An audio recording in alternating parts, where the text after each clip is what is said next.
Well, hello and welcome to Watch What Crappens. I'm Ronnie and that's Ben. Hello, Ben. Hi, Ronnie. How are you? Good. Everybody, welcome to Below Deck Midday. We were on Radio Andy today on Sirius XM, so go listen to that. It's replaying, I think, a couple times. Go check it out. That was really fun. Thanks for having us, Radio Andy. Yeah. Andy Cohen. It's fun talking to you. Thank you, Andy.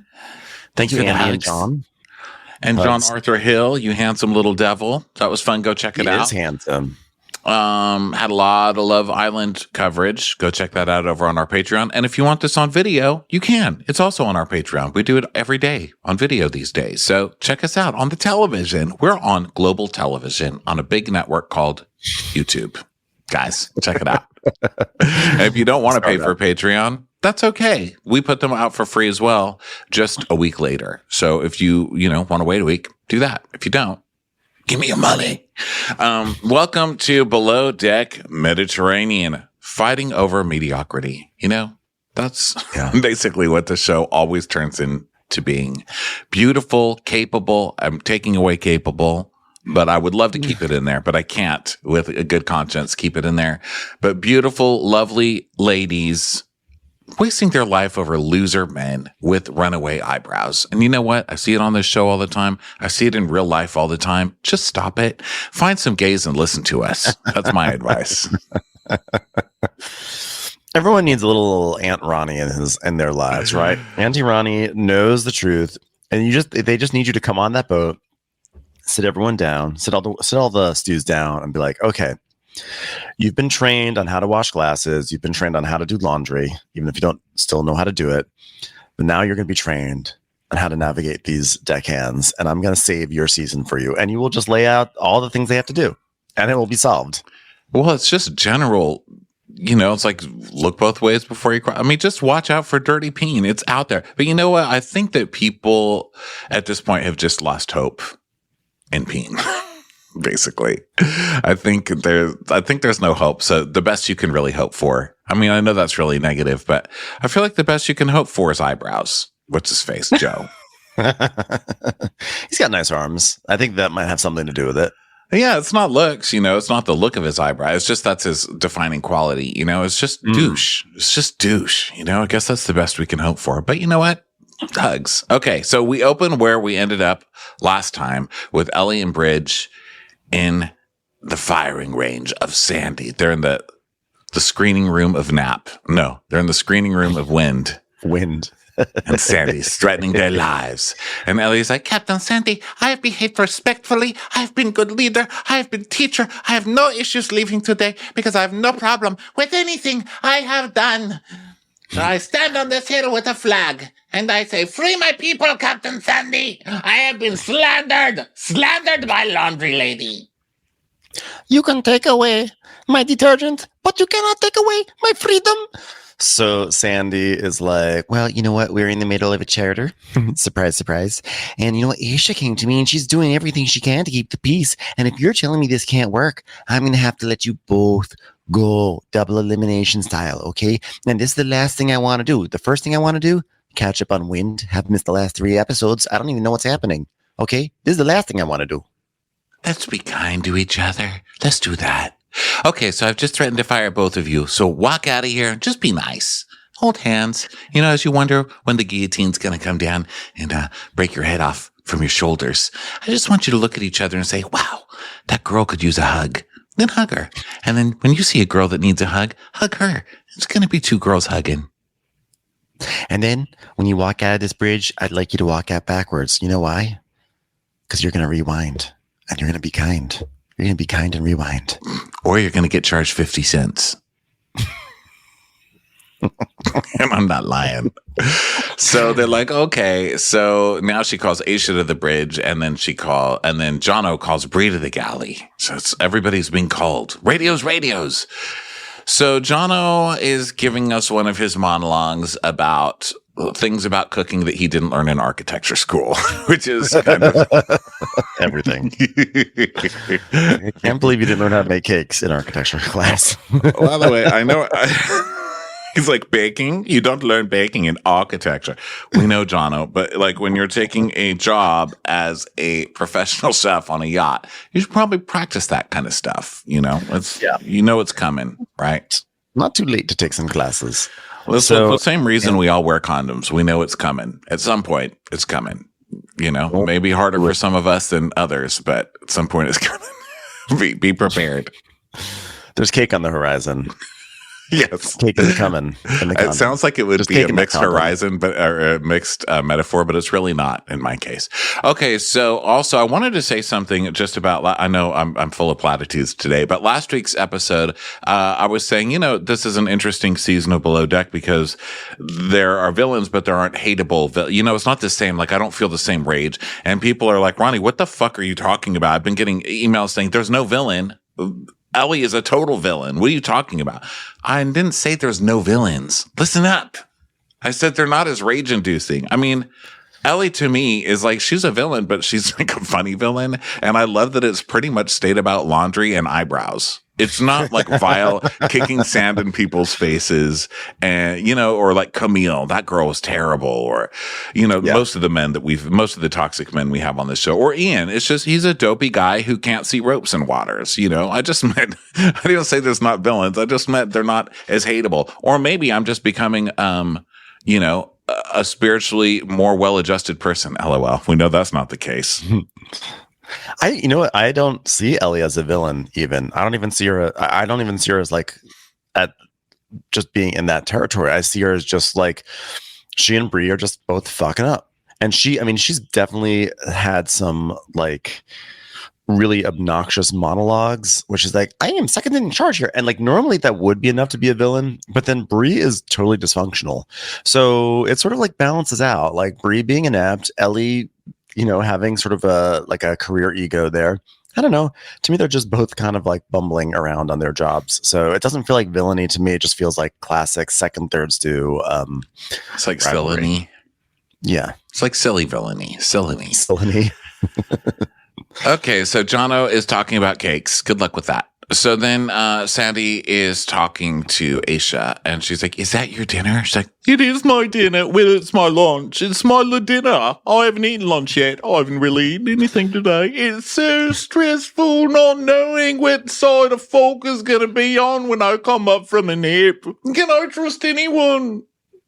To be fair, I did ask Jono, is this dinner or lunch? And he said, I don't really know. They don't teach me meals in architecture school, so it could be anything really.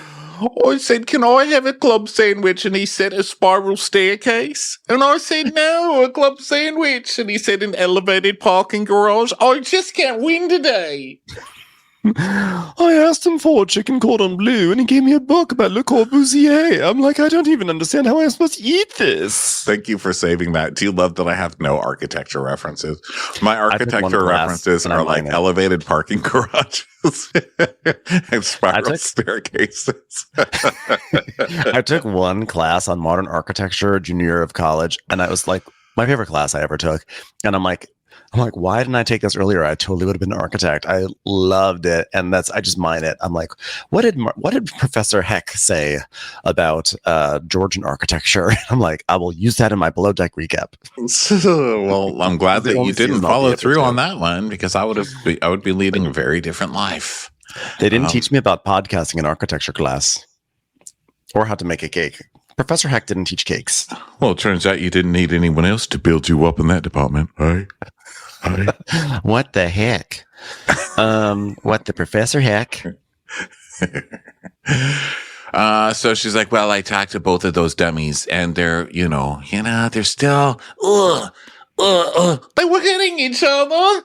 No, their heads were, they were beating each other in the head. No, gosh, all right, I'm going to stop with the hand motions now. I'm just making it worse. I just don't think they like each other. Oh, yeah, they don't like each other. I could talk to them till the cows come home, but at the end of the day, the cows are missing. Why are we standing around talking? Someone find the cows. Who put cows on this yacht? Now, that's the bigger issue. It was Ian, wasn't it? This is a lack of leadership. He shouldn't be putting cows on the deck. Let me ask you a question. Who has untagged cows these days? You know what? If I'm going to get a cow, it's going to be an indoor cow. Yeah. God, that reminds me. I kind of miss Hannah. So anyway, I told him the way it's going, I'm going to let you both go. Okay. Because it's not as fun to prove you're inept twice. It's going to be fun to watch Norma scramble and prove how inept she is at her job 2 times as well. So God, it's going to be fun for me. All around a good time for me. Did you hear, by the way, that Hannah and Sandy have reconciled? No, I sure didn't. I don't believe it until I get a text from one of them that says, guess what, Ronnie? We reconciled. Okay. Sandy said that she was in Australia promoting the show, and she reached out to Hannah, and she went over and met the baby and Hannah's man, and they had a real healing conversation, and everything is all good now. It was a really, really great conversation. That you made up with Captain Sandy. Tell me the tea. She's probably asleep because, she has to live somewhere that's 90,000 hours difference in time. She's like, I'm sorry, but it's still last week and it's the middle of the night and I have a baby.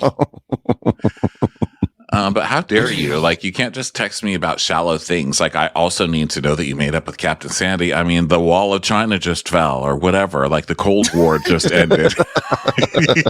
Mr. Gorbachev, tear down this wall of China. Got it. Yeah, no, that's the hot tea. Came right from Sandy's mouth. I think she told it to Andy. So, I would tear down walls, but we didn't learn about that in architecture school. You did so, Jono. That was go to actually architecture school. We only build people up. So Nathan goes up to Gail and he's like, "Oh, well, we have to. We're here on Charter 5. Only 4 more to go. That's mad, isn't it?" And she's like, "Literally, you've become a happy family." And then it's just like, "Boy," I'm like, they're like, only 4 more to go. I'm like, 4 more charters in Below Deck Speak is like 5 months, right? Yes, and they did that thing again on this episode where they go, only 7 episodes left.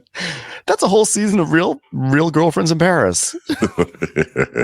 I don't think I've ever jumped from one relationship this fast before to another this fast before, but I've just gotten to know Nathan really, really well. Like, he has this ability to spot where there's not cameras. I mean, it's just amazing. Every time we kiss, he can find a spot that there's not a camera in. Oh, it's just a really talented guy. I'm like, are you in a relationship with Nathan? Is that what you're saying? So then they're just sort of flirting. And then Aisha's telling us, with my girls, it feels like there's always something. If it's not professional, it's personal. And if it's not personal, it's professional. In a way, I'm kind of failing at being a chief stew. And the people, they answer. It's too much. And so then we see Ellie and Bree setting up a party. And Ellie's saying, like, my head should not be anywhere near chopping block. At the same time, all I can do in these situations is keep my mouth shut and put up with Bree's bullshit. So here is me keeping my mouth shut. Bree, step away from the table. This is my area, and I'm second to. And who the fuck do you think you are? I'm going to leave you at the park next time. You have a mouth shut. So then Sandy sees the table decorations and loves them. She's like, who did this table decoration? Tell me right now. They're getting a Purple Heart. Who did it? Who did it? And she's like, Ellie did it. She goes, oh gosh, you know what we need to do? We should probably switch their cabins, okay? Because they're sharing a cabin, right? Go ahead and change that. She's like, if that's what you want, Captain Sandy, then I'll do it. But that means that I'm going to have to share with one of them. She goes, yeah, that's what you get paid for. Am I right? You get paid to sleep miserably. It's in your job description. It's not so much about me. It's just that Bree finally realized the difference between my closet and her closet, and now it's just going to scramble things all up again. So she calls them to the crew mess to break the news, and Gail was trying to get some rest down there. She was trying to take a nap. And she's like, well, I guess that's so much for my 5 minutes of sleep. And she's like, well, good, you're actually here because Sandy and I had a chat and we're going to have to switch cabins. So, Gail, you're going to have to switch with Bree. Bree, come with me. She's like, you guys are going to have to keep your shit together. Just kidding. I'm just joking. I hope nobody has a problem with that because really, I don't want to break up with anybody else on this channel. So everyone guests show up for dinner. It's just making them drinks. Bree's doing the cabins. They serve dinner, like a nice seafood pasta with lobster and all this nice stuff. And then Ellie is going to set up, while they're eating dinner, Ellie's going to set up a slumber party in like the living room area. And it's going to be pillows, and they're going to hang a sheet up to make a tent. And the sheet is a critical point. Oh, yeah. I thought you were going to talk more. Oh, I no, thought I was they were going was to tie. They cliffhanger. look like. It's the end of our episode. We didn't learn how to hang cliffs in architecture school. I thought they were going to tie the sheet to the chandelier. Did you notice that Ellie's like, all right, and then we are going to make a tent here. And she pointed up to the chandelier. I was like, please don't. Please don't do that. But they didn't. So they start putting up the sheet and stuff. And then Joe starts playing the piano terribly. On the other side of the sheet. Literally on the other side of the sheet. Yes. So and by the way, it's not even secretive. Ellie's like, it is slumber party we have. And then like ducks down behind the sheet. And he's like, I'm going to sing a song about fucking every girl on this boat. So he starts playing the piano poorly about like, Bree, don't be upset. Like, who's it going to be, Ellie or Bree? I've already banged one of these bitches or whatever. Now I'm going to bang both of them, but just imagine that too, out of town, out of key, terrible. Also on vacation music. out of town music. When you go out of town and the music sort of doesn't sound as good anymore. Pretend it's off key Frank Sinatra in Arizona. Remember that movie On the Town? Well, now imagine out of the town. So she's in there arranging the pillows, and he's on the other side of the sheet singing this song, which is pretty disrespectful because he's making a joke about the fact that he's basically stringing along both girls, and he's kind of bragging that he banged one, and now like he's going to bang another one. Like, it's really just like the worst side of men. And Ellie hears it, and it's totally disrespectful. And so she finally is like, oh, I'm enjoying the music. That was a joke. And he's like, oh. And they're like, oh, shit. They realize they've totally been caught. So Nathan just gets the hell out of there. And Joe's like, oh, no, it was just a little joke with the boys. That's all it was. Just a little joke. That's it. Ha, ha, ha, ha, ha. I'm going to do my cilantro caught in the teeth for smile until someone lets me off the hook. Ha. Yeah, I think he knew she was there. And it's the classic, I've got two women fighting over me, but still somehow I'm getting no attention. So I better make somebody cry, which we see on the show all the time. But it didn't work. She's just like, this motherfucker, he's got a bit of attention from me one time period, and now he can get whoever he wants. Well, not me. I'm dried up. Okay, well, let's re-record that. I don't want to use that as ad for my OnlyFans. It's bad advertising. Let's start over. I'm juicy mad. And so then Joe goes down, juicy mad. Joe goes down to the kitchen. And he's like, oh, you could have told me that Ellie was there. And Jono's there, and he's like, oh, what did you do? And Joe's like, oh, I was singing a song. It wasn't very mature. And Jono just gives him a look like you know better. I know, Jono's like, you're an idiot. I hate all these people. So then he goes back to his like Cakes by Danielle Steele. It's time for a commercial. It's time for a Crappens commercial. So then we go to birthday singing because it's happy birthday to Colleen. Happy birthday, Colleen. By the way, I know this is late, but Colleen, God, happy birthday. Happy birthday to you. So they sing to her, and one of them, I think it's Ian, one of them is doing the full-on happy birthday to you. You're not supposed to really sing for happy birthday, okay? No. Can it? I hate when people do that shit. When people harmonize, when it gets to happy birthday to you. I'm like, stop it. Yeah. You're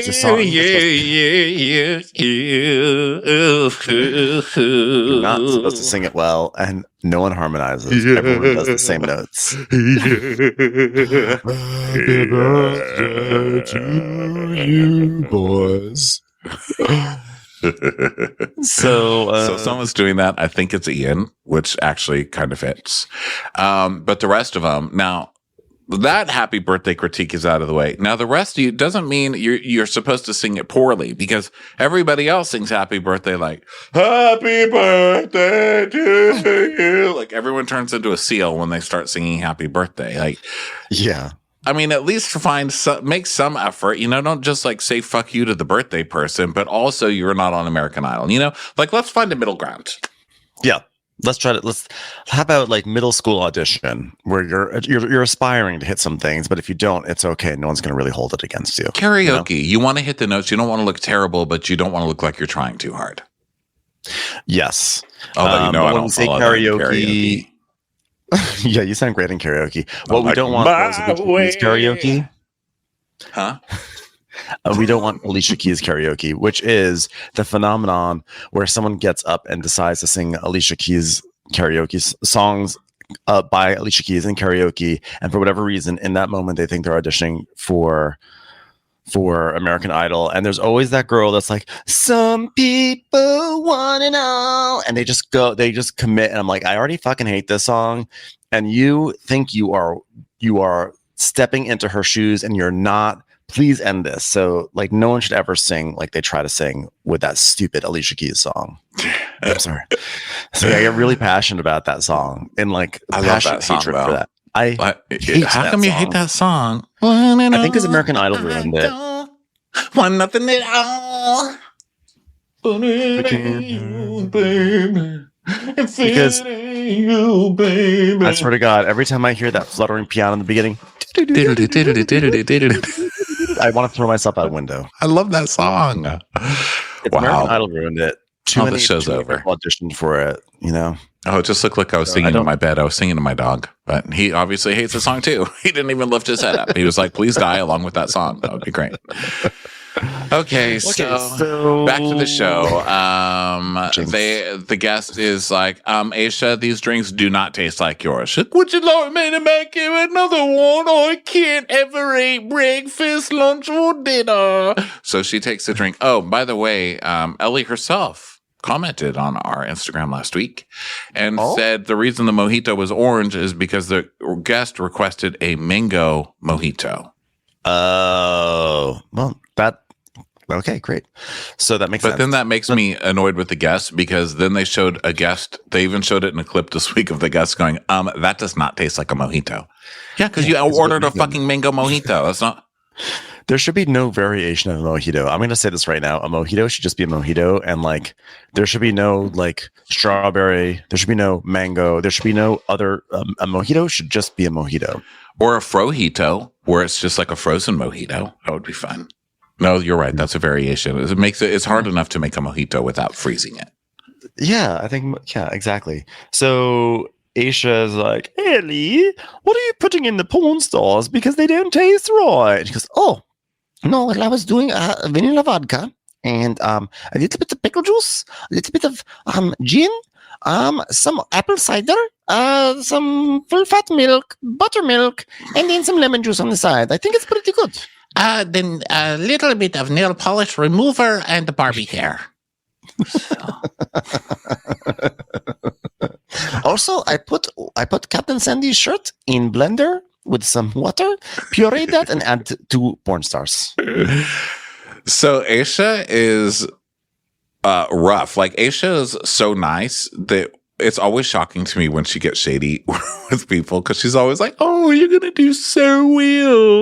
And then she's like, I'm not really sure what Ellie's good at. It doesn't seem like much. She's not good at laundry. She's not really good at drinks. I mean, what the hell's with Ellie? We should all just rip a limb from limb and watch her bleed to death on the deck. It would be basically more useful than that bitch is to me right now.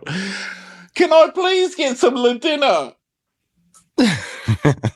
Dinner. There's like 2 parts of this episode where like Aisha sort of does an assessment on each of her stews, and her assessment of Ellie is pretty negative, and her assessment of Brie is actually kind of positive. So Aisha says Ellie's job as the second stew should be cocktails and decorating, and she's so good at her themes, but her cocktails kind of suck. And then she's mislabeled Jono's pants, and I never know what I can rely on her for. So she's making Ellie seem like, yeah, she does some things good, but she's actually kind of a total disaster. But then later on, she's like, oh, Brie is a total disaster. But if you really think about it, she's actually excellent. She just needs to get it right. I'm like, I don't know. This assessment seems a little off to me. I mean, Ellie has messed up. She's not perfect, and that's why she's a second Stu. She still has a lot to learn. But I feel like it's a false equivalency. I think that Brie is a real disaster. I don't think that Brie and Ellie are on the same level. Well, she doesn't say Brie's excellent. She says she says something like, Brie, with a little more training, she'll be a good, well, not good, but decent. Well, not decent. Living, probably not living, but a stew with a heartbeat, kind of. She could be, maybe at some point. She's not really a compliment. John's frying pan in the dishwasher and in the laundry machine. She's probably a very good stew. So then Brie calls her friend, and I love Brie's conversations with this friend because the friend's like, what? And she's like, oh, I just wanted to call and tell you I have to move cabins now because that bitch is being so mean to me. And she's like, good, at least you don't have to be around the bitch. She's like, yeah, all right, thanks for the chat then. I know, that's all it was. Just her friend being like, fuck her. So then we have this extended sequence of this lady wakes up early and wants to go into the jacuzzi. So she goes up into the jacuzzi, and then there's an issue with like a system in it, and there's like a drainage thing, and Gail is fiddling with it, and there's a hot water thing. And the long story short is that Gail doesn't close whatever. I'm sorry. I have to interrupt you right now because you are following along with this show's false narrative, Justice for Gail. Okay, tell me if I'm wrong, but this is what I saw. Gail is with Nathan, the Friar Nathan, and she's Friar like, Nathan. are you fine with the jacuzzi? Oh, do you want me to stay? And he goes, no, I'm fine. And she goes, okay, I've got the hot water running, and then I put the cold water just because it seemed quite cold still, okay? But that's not draining, right? So she brought up this draining issue, and then later falls on the sword, and Nathan's like, no, I'm fine. I know how to do it. So I thought that was pretty important, unless I'm just reading it wrong.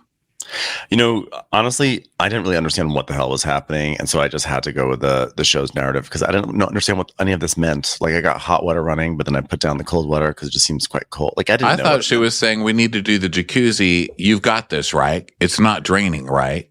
Mm-hmm. So she was saying, like, it's not supposed to be draining. You see that, right? And he's like, okay. And like acting like he knows what's going on by saying like, no, I'm fine. I got this. So then later, confused, yeah, I'm kind of confused too because I get everything on this show wrong. Like, I can't read simple cues. Like last week, the laundry stuff, I couldn't understand what was happening. And it turns out that that was the cameras were showing us that those pants were already put away in the first place.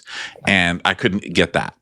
I couldn't follow. I mean, how can you not follow the black pants? Because they're all black pants on this show. You know what I mean? Except for they were already put away. Capris. So does that mean they were put away, and then did Ellie unput them away, or that Brie was looking for them and didn't realize they were already put away? What did it mean? I think they were never missing in the first place. Is what I got. See, I'm confusing us all over again. So anyway, I don't know, but that's what I got from this jacuzzi scene. I got that she was basically saying, okay, this is good. That's not draining. You got this. And he's like, I got this. That's kind of what I took from it. So then the guest finishes in the jacuzzi, and they're like, was that nice? Was that a nice jacuzzi? And she's like, yeah, I was just thinking about how that really wasn't a real mojito I had the other day. Can I have a mojito? Can I have a mango jacuzzi, please? Can I have a hamburger mojito? It'd be great. So then Igor or Ivan or Vladimir, whatever his name is, comes up and he inspects this thing that they were dealing with, inspecting the valve, and he's like, there's no hot water. So then he fixes it, and then he calls up Sandy and then fully narks. Yeah, he must hate them all because he's like, yeah, so there's no hot water. Someone left it open, and I think there was a note there that says, I hate Sandy. I don't know. It seems disrespectful for me. He's like, hello, normal pot-bellied worker here, tattletaling on the models. Okay? Someone did not close valve for hot tub. Stupid. And said, oh gosh, that's super important. This is extremely important. I cannot believe this happened. This is a huge mistake. I am so steaming mad right now. Wow. Hey, anybody have any edamame to put on top of me? I'm steaming. So she calls the guys in, and she's like, Ian, and Friar Nathan, get on up here. Okay, I don't want to have to do this at the tip meeting. Okay, here's a tip for you: don't do this again. Okay, the jacuzzi valve was left open. The water was used. It used up all the hot water. Thank God we were able to fix it. And Nathan's like, I was there. I take blame for it. It's like, oh, well, that's it's not a nonchalant thing on Charter 5. Okay, you know what I want? Chalant things. I want everything to be chalant. Okay, and get it together on deck, please. Not to get religious on you guys, but shalom to you both. Okay.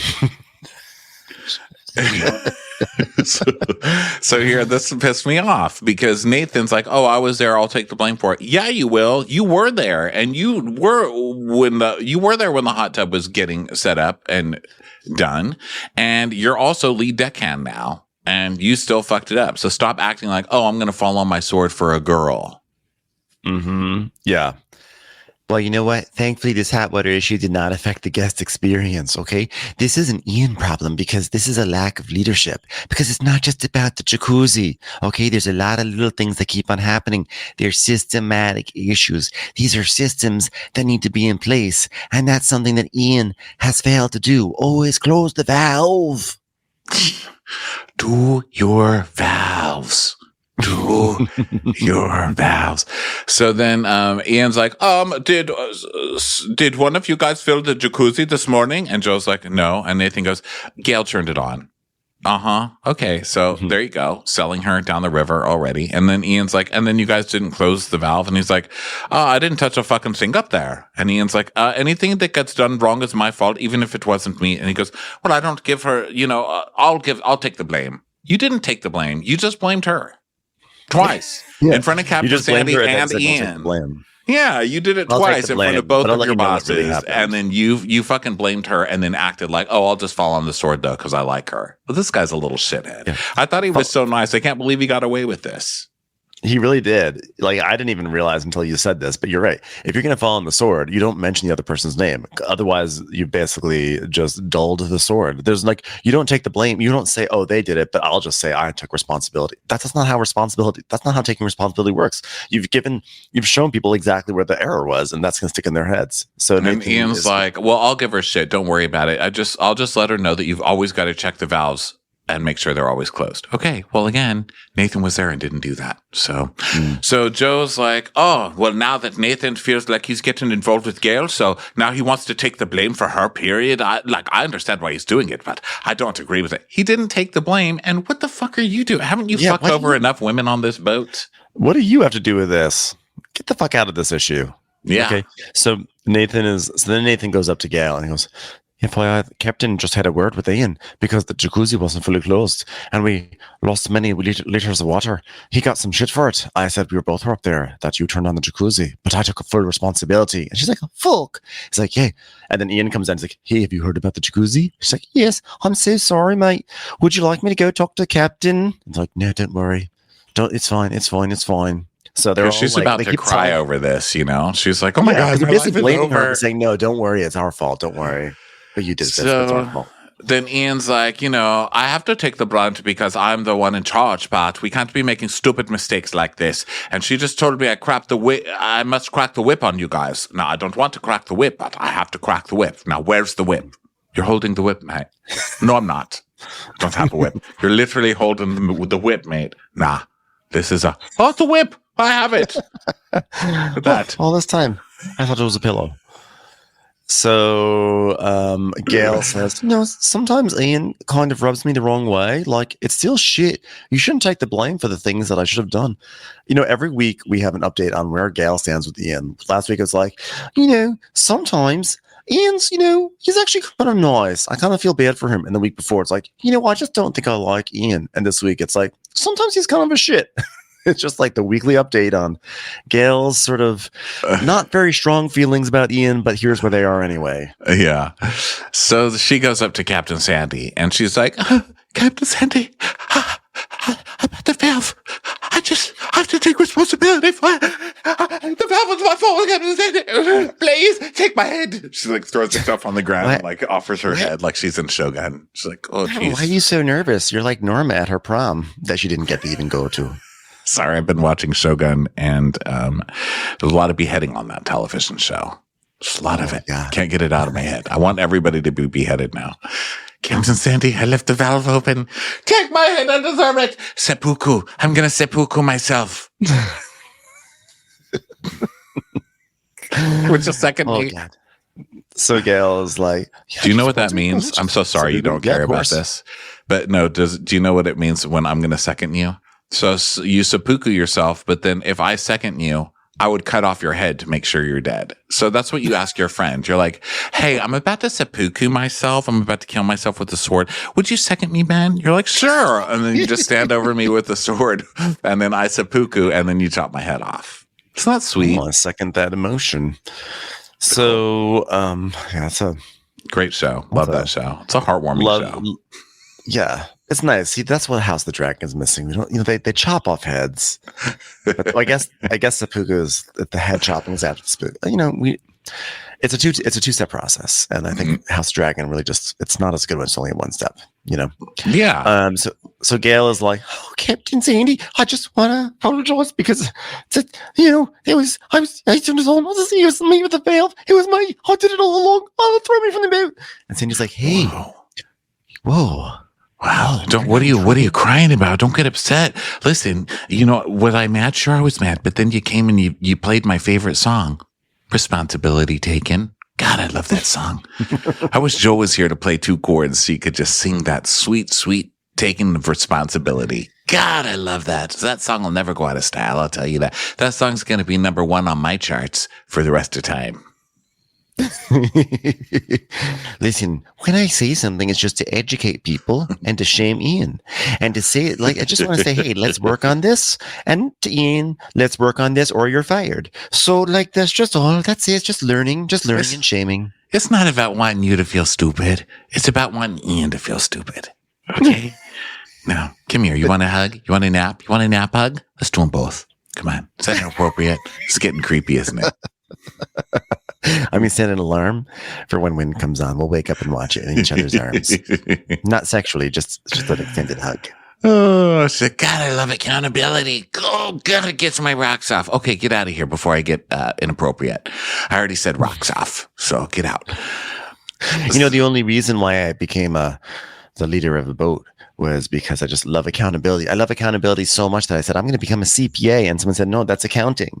But it was too late. At that point, I joined a boat because I thought CPA meant like you were a personal assistant at the sea. So, it all comes together. I love accountability.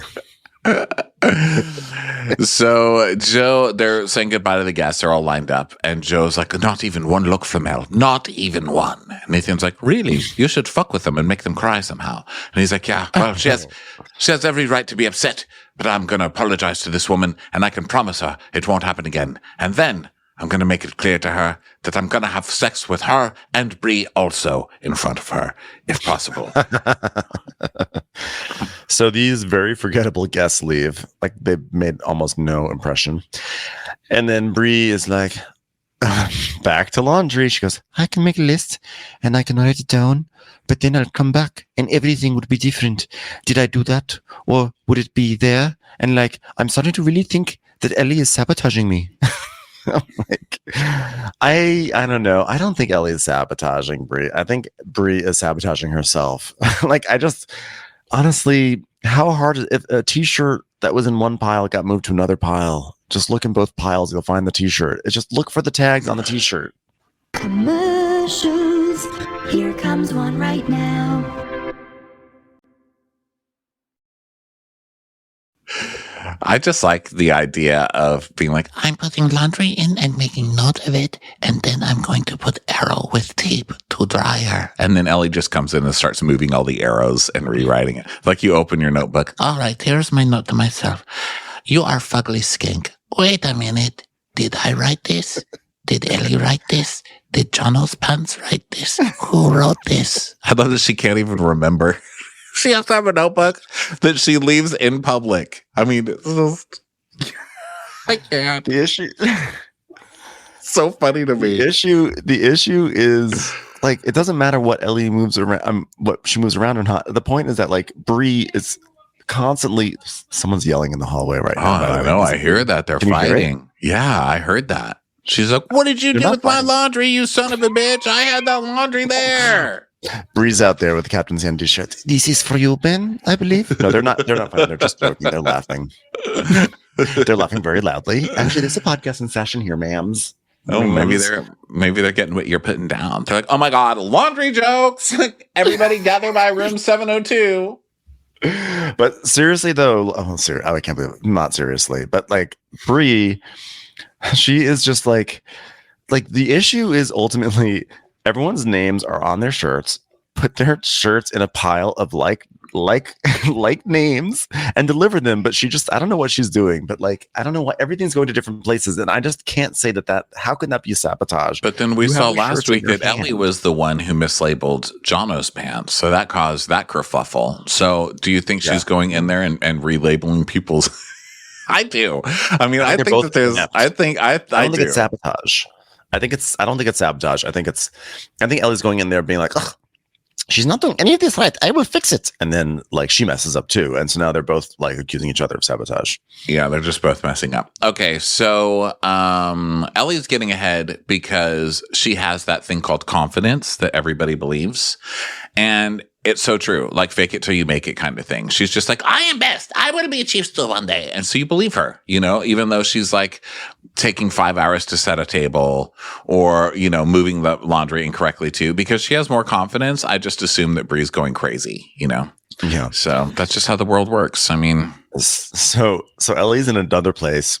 And Bree comes up to her and goes, "Hey, this is not me being rude, but in the future, can you please not move the laundry? Can I please just do that? Can I just please do the laundry? Can you just not move it? I just want to please let me do the laundry. Let me do the laundry." And Ellie's actually nice. She goes, "Oh, I'm so sorry." That's why I think she's fucking with her. That's honestly why I think. Because she's like, "Oh, I'm so sorry. You have problem with the laundry?" It's like, please, just leave the laundry be. Oh, really? Okay, I'm so sorry. Did I touch laundry? Oh, look. Boop. Oh, I booped the laundry. I'm so sorry. Please. Leave the laundry. Please don't touch laundry, please. I loved it. I'm tired. I'm holding on. Literally Tide detergent. Bree's begging to just give her sanity back. Please. Please, I beg of you. No more of this. No more of this mental terrorism. Do not touch the laundry. Please, I beg you. So Joe is like, Gail, it's Joe. Go, Gail, Joe. She's like, okay, I'm on my way, Joe. So she comes up and she starts cleaning. And he goes, there she is. She goes, oh, so we're scrubbing now? You were just calling to find out where I was, right? And he goes, well, and to work. She's like, sir, not your place to be policing people that are like the same stature as you. No, sir. And she's like, what? Like, you think I don't work? And so then she has like the squeegee and she squeegees all the water onto him, which I thought was great. Yeah, and he's mad at her for literally no reason. And if I'm reading fuckboy body language, I think it's because he got kicked off of lead deckhand duty for Nathan. So that hurt his ego. Then the girls heard him. And so now he's not getting attention from the girls. And that hurt his ego. And now he's seeing Nathan not only be the lead deckhand, but also get a girl. And so now he's gel. And so he's going to try and start problems or something. Yeah. And you know what? Like, this is the typical man bullshit that like she is actually on the receiving end of some sort of like male bullshit, and that like Nathan is gonna do this heroic gesture to take the blame when like she's like, I don't need to be protected. I can own up to my own errors. I don't need you to be like my knight in shining armor for me. And then Joe gets mad at her because he just assumes that she mandated that Nathan do that for her. So they both are kind of projecting two bullshit pieces of misogyny right onto her. And you know what? Fuck them both. Yeah. So then Bree comes to Aisha. Aisha's at the bar and she's like, Aisha, so Yes, what's wrong? I have just told Ellie not to do laundry at all. I'm going to take responsibility for that because, like, I can't deal with this anymore. It is literally making me fucking crazy. I can't not have Ellie in there. We've got 3. What? I don't want her touching my laundry. Well, it's not about what you want. I'm running the boat, and we've got 3 girls for a minimum 4-person boat, and we've got so much shit to do. So if you're on break and Ellie gets a spare moment, I'm not going to be like, don't do laundry, because that's wasting my time. That's all I'm saying. I'm basically saying go fuck yourself in a sweet way. Well, I It's guess not I will fair. go back to miserable life again while you leave me to die in the wilderness of laundry with Brie. Stop beating your heart like Celine Dion. It's no big deal. Just go back down to laundry. Okay, get off your knees. Okay, there's no knees. Okay, you don't have to claw on my skirt. It's okay. Let it fly. Okay, this is- All right. You know, the longer you're singing this Andrea Bocelli song, the less time you're doing your laundry that you don't want anyone to touch. I forgot the song that Celine was singing at the Olympics opening ceremony. It was so touching. Like my laundry being touched by Ellie. Please make it stop. Bree, I hate to tell you this, but it looks like you're crawling into Captain Sandy's shirt. You realize that's not a rag you're using. So Bree's upset because she was just shot down. But now it's time for the tip meeting. And they made $21,500, which is a lot of money per person. And now the owner is going to send them to the Acropolis and a beach club. And Aisha is squealing and so excited as if she did not know that this was a standard part of every single Below Deck season. Oh my god! I can't believe it. A day club. I'm so excited. I love old shit and tanning. I just want to see old shit and then tan. I'm so excited I just can't hide it. Just like the way that Ellie hides the laundry for me, sabotage. So everyone's getting ready for dinner, and Ellie's over this drama with Bree. It is same thing over and over. I'm feeling emotionally battered. I do not have it to be around other people. Do I need to hang out with all of these people tonight? Questionable. So everyone leaves, and then they're talking. They're in taxis. They're talking about Joe's song and everything. And Bree is telling us that Ellie triggers me, but sometimes someone talking about you and being there, like that feeling of your heart sinking, is just like, oh fuck, I don't want to keep chasing Joe. I want to run away from Joe, and I want to run away from Joe and then turn around and run back into his arms. That's really all I want to do. I want to write wrong name on Joe, and then I want to put him in the wrong closet so nobody ever finds him. Joe has taken my heart and put it with Sandy's shirt. Where they both are, who knows? So then she's telling us, Ellie triggers me, but there is something that I feel bad for her. so then Aisha, so they go to dinner or whatever. So Aisha's talking to her later, and she's like, Bree, I just hope that you never feel like I'm being hard on you or that I'm unfeeling, because I do have feelings for you. I feel very strongly that you're extremely stupid. Oh, you're the reason why I picked myself back up.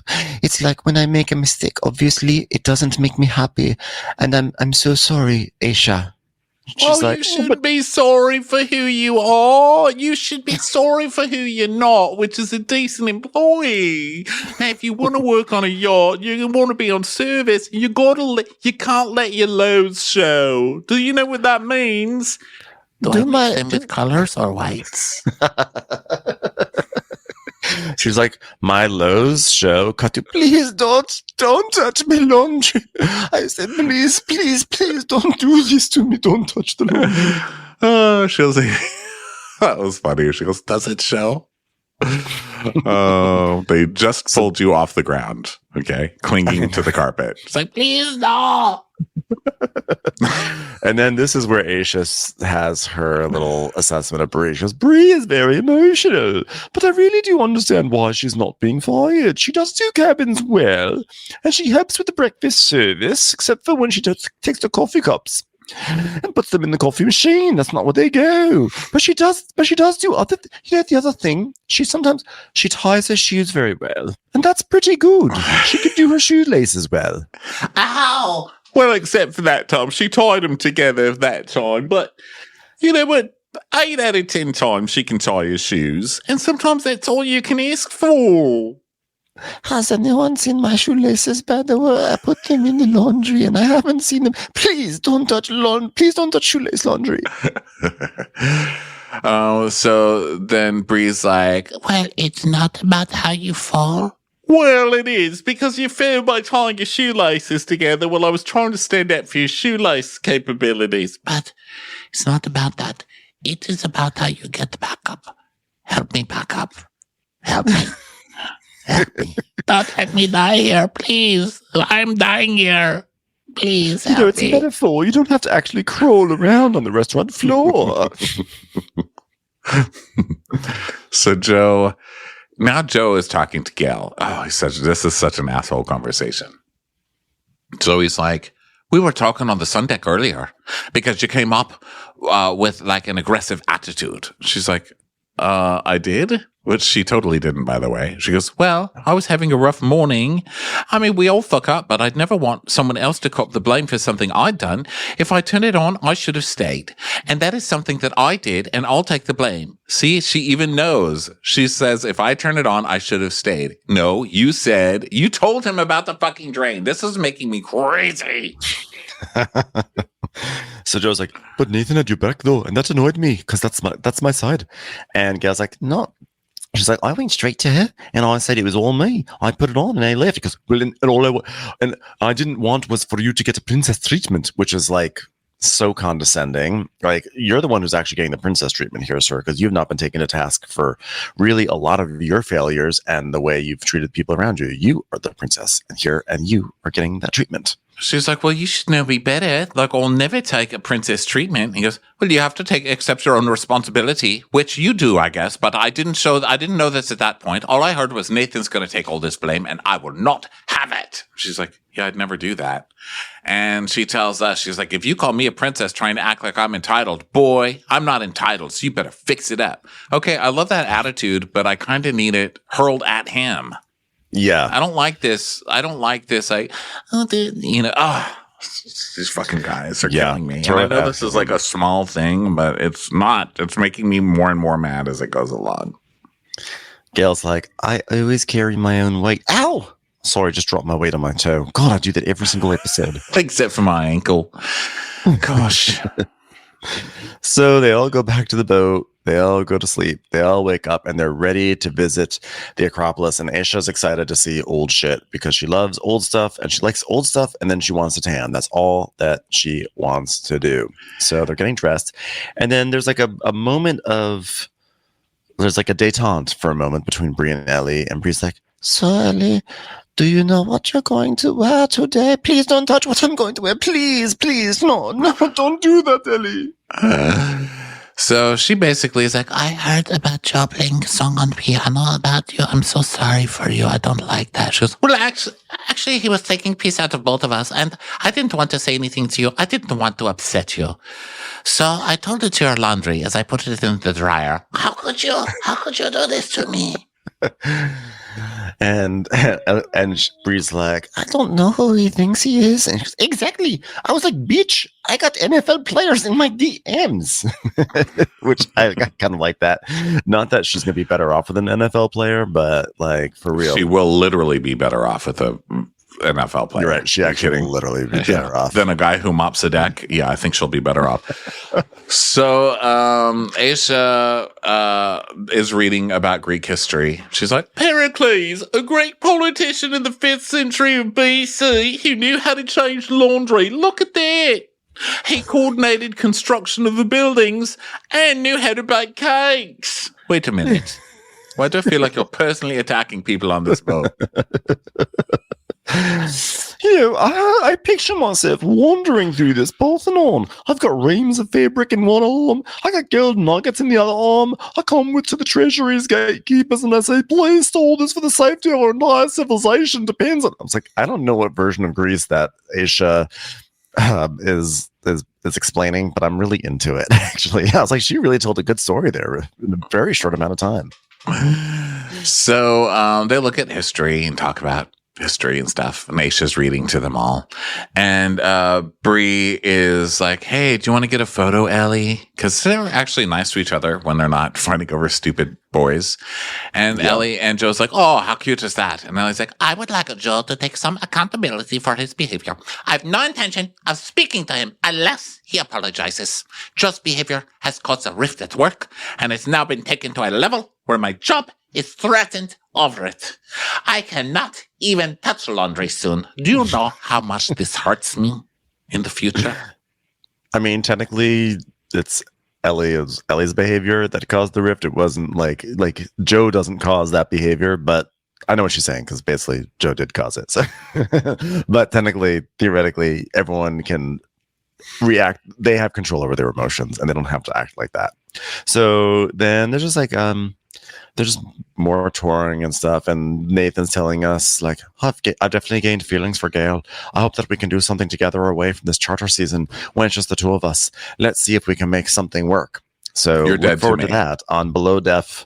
Below Death. Yeah. Just Below Death. Put the lines out. So boring. What? It's Below Death. Put the lines out. I'm sorry. What? So I hate Nathan now, by the way. I don't hate him. I don't hate him, but he's dead to me. I don't hate him. I just hope he... Yeah. I have a prophecy for next week's episode of Below Deck.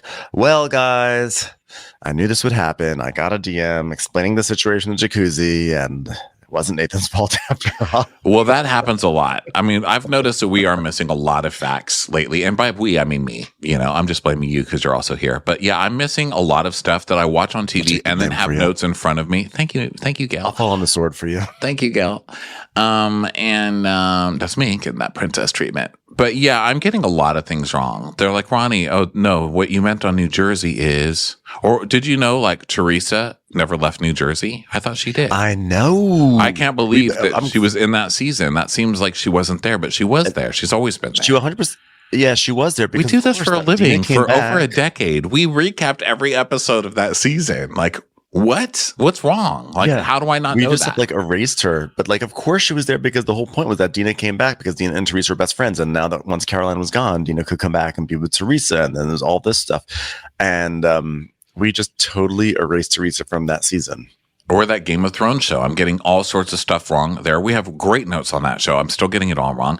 This show, I mean, I'm getting laundry wrong. Now I could have this whole Nathan thing wrong. I don't think so, though. I don't think so. I don't think I'm wrong on this Nathan thing. But for now, he's dead to me. I like it. I like this. I like an anti-Nathan rage. Yeah, fuck that guy. So then they finish at the Acropolis and now they go to the beach club, which, by the way, like, can we just mix those two things together? Like, I know that we're supposed to keep the Acropolis, but come on, would it kill you to put some sun chairs in a pool? I know, right? Can we like make that Acropolis look a little nicer, please? Can we take down the scaffolding? Okay, like it's lasted all this time. It's going to last a little bit longer. I pay taxes for this fucking like dirty chipped rock. Like, come on. Watch what Acropolis is in. Watch what Acropolis. I feel like there's a pun there to be made with Acropolis and crap, but I couldn't quite get there. Watch what Cropolisins. It's our Greek tour. You know, I'm having Greek food tonight, actually, for dinner. That's great. So think about that, everyone. Put that in your pita and lunch on it. Everyone get excited. I'm having Greek food. Okay, so Nathan and Ellie are talking, and Gail, and they're talking about how they love each other. They're doing that whole thing where Aisha's like, "Oh, I love you guys. You like my family," and they're like, "Oh my god, we are like family." Because it's like crazy, and like when you work and you do a lot of manual labor around people, you're like family together. It's like moms and dads mopping. One's mopping and one's picking little pills out of the carpet. Grandpapa would like that. Bullshit that people in service do. I was really upset about this because Ellie then turns to Joe and said, I'm sorry, actually, no, she turns to Nathan, but she goes, "I'm not going to lie. When I heard the song the other day, I'm not happy." And here's why I was unhappy about this, that she was the one who had to broach this topic. I think that she shouldn't have even brought it up, but like they weren't going to say anything, and Joe certainly wasn't going to. So she had to get the ball rolling by talking about it very loudly to Nathan. And I just think that's shitty on Joe's part too. Like, how are you not broaching this as soon as possible? Like you were He purposely did that, I think he purposely did it in front of her, so he's not going to apologize. He's trying to make her mad. And so she's like kind of cutting him off at the knees in a way by coming in here and being like, "I deserve apology," instead of being like, "How could you? You hurt me," and starting a fight with Bree, which I think is what he wanted.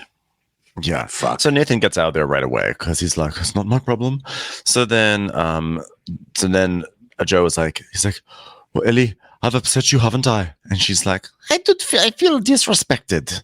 And he's like, "Well, Ellie, you've got to understand," which, by the way, I don't want to hear "you've got to understand" as the beginning of your apology, because that's just not a phrase that should be anywhere near the phrase "I'm sorry."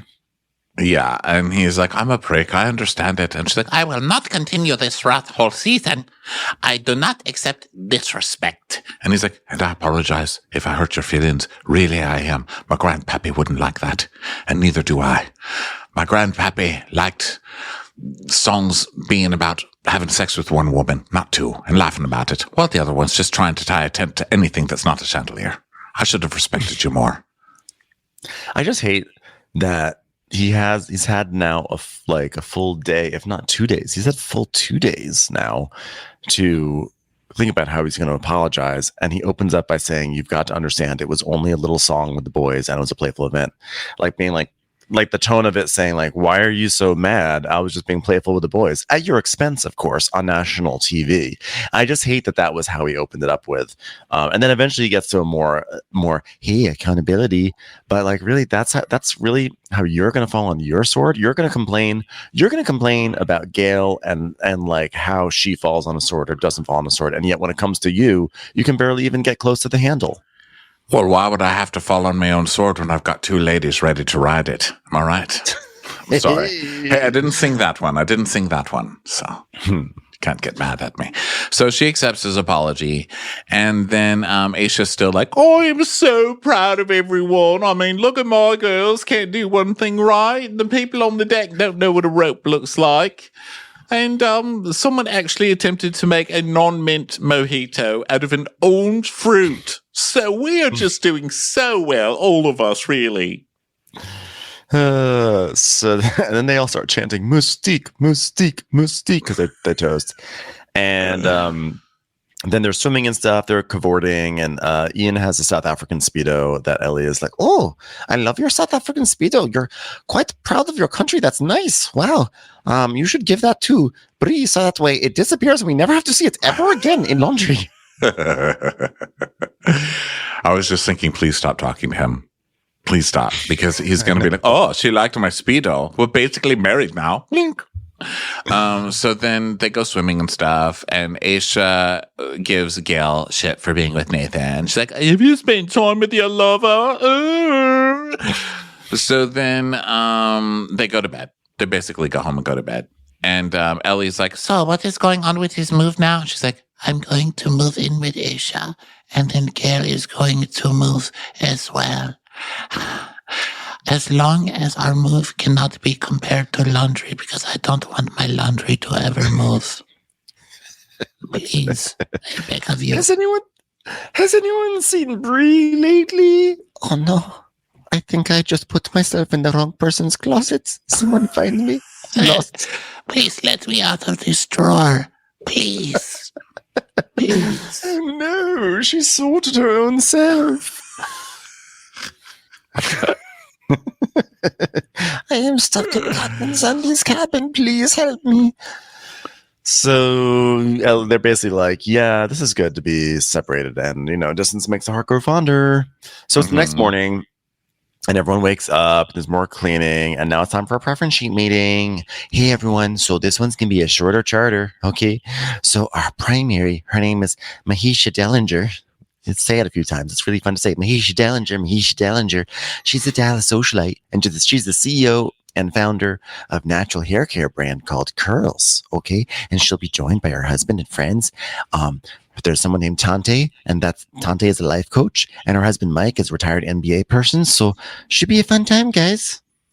Dinner should be culinary masterpiece from start to finish and rival any Michelin star restaurant. Michelin? We didn't learn about this in architecture school. It's tires, no? How about it should rival a vending machine in a Michelin store?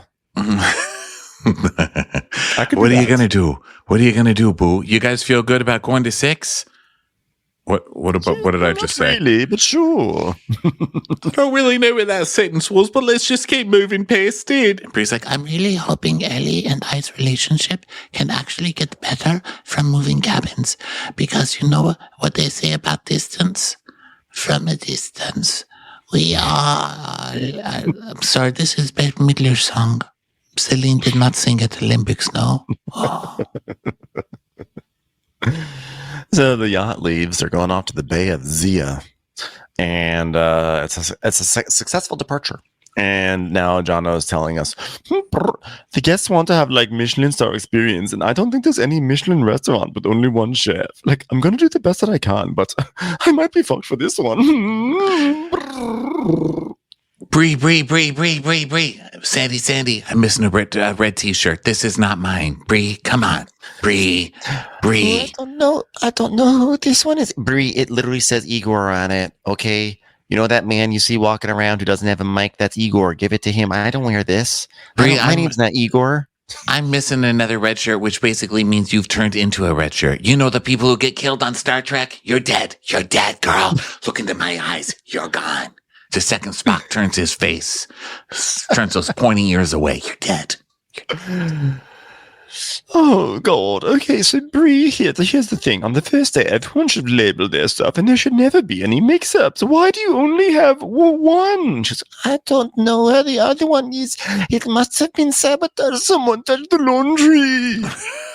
How could it just go missing? How can you just miss a red t-shirt? Ellie goes by with like a red cotton top bikini. Oh, hello. Hope everything is going well here. Well, it has to be somewhere here because teachers don't just get lost. I've never seen any picture up on Funpole that says missing red shirt. So Aisha's like, well, unfortunately, I can't fully trust my stews. I need to be on all the time, period. It's not sustainable to maintain this. So Aisha comes up with a plan. She's like, Okay, just so we can really get to the bottom of what's going on with this uniform, can you please only do rags, napkins, and towels so we can see what the problem is, Ellie? Okay, just so I can prove it. and she's like, yes, absolutely. Rags, napkins, towels, and Captain Sandy shirts. Absolutely. I just had a light bulb moment where I said, let's restructure it in a way that no one can be pointing fingers at the other person. Get your fingers out of each other's face. I will not.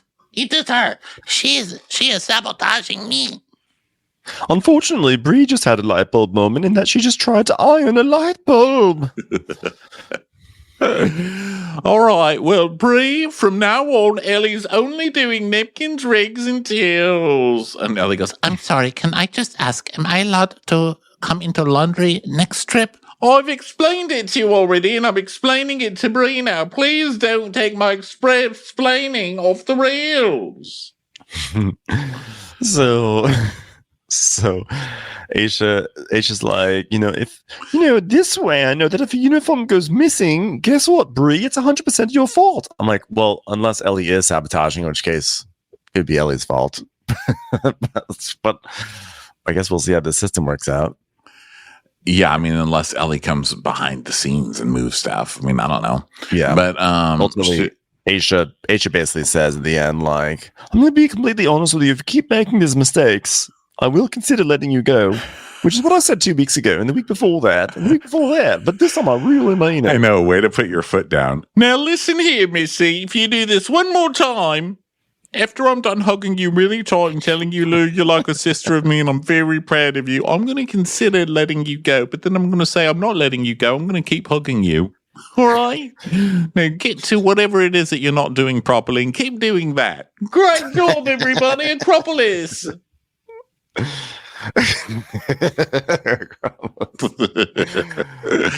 And that is Below Deck. That's it. Thanks, everyone, for being here. So fun. Good times. Good times Guys. at Below Deck Med, eh? What great times we're having here together. I'm just so proud of you. I'm so proud that we're together. So proud of our laundry and our deck cleaning and our hugging and our winding. Yeah. All right. Well, we'll talk to you next time when we're going to be recapping a show about people who work on a boat and fuck each other sometimes and then regret it for the rest of their lives as the show is repeated every day on Bravo. Okay, everybody. Have a great one. Bye. Bye. Love ya. Like ya. Watch What Crappens would like to thank its premium sponsors. Ain't no thing like Allison King. Ashley Savoni, she don't take no baloney. Stroll in the park with Caitlin Clark. She's not just a Sheila, she's a Daniela. Itchels. Aaron McNicholas, she don't miss no trickolas. She's never scary. It's the Green Fairy. Jamie, she has no last namey. Hava Nagila Weber. Know your worth with Jason Kurth. Sip some scotch with Jessica Trotch. She's always supplying, it's Kelly Ryan. Kristen the Piston Anderson. Let's give a kisserino to Lisa Lino. We want to hang with Liz Lang. Megan Berg. You can't have a burger without the Berg. The Bay Area Betches. Betches. And our super premium sponsors. Somebody get us 10 cc's of Betsy MD. We're taking the gold with Brenda Silva. Let's get real with Caitlin O'Neill. Don't get salty with Christine Pepper. Can't have a meal without the Emily Sides. Nobody holds a candle to Jamie Kendall. We got our wish, it's Jen Plish. She's not harsh, she's Jill Hirsch. She's a little bit loony. Junie. My favorite Murdo, Karen McMurdo. We love him madly, it's Kyle Pod Shadley. Let's go on a bender with Lauren Fender. The incredible edible Matthews sisters. Give him hell, Miss Noel. Ring that bell for Rachel. She's the queen bee, it's Sarah Lemke. Shannon, out of a cannon, Anthony. Let's take off with Tamla Plain. She ain't no shrinking Violet Kuchar. We love you guys.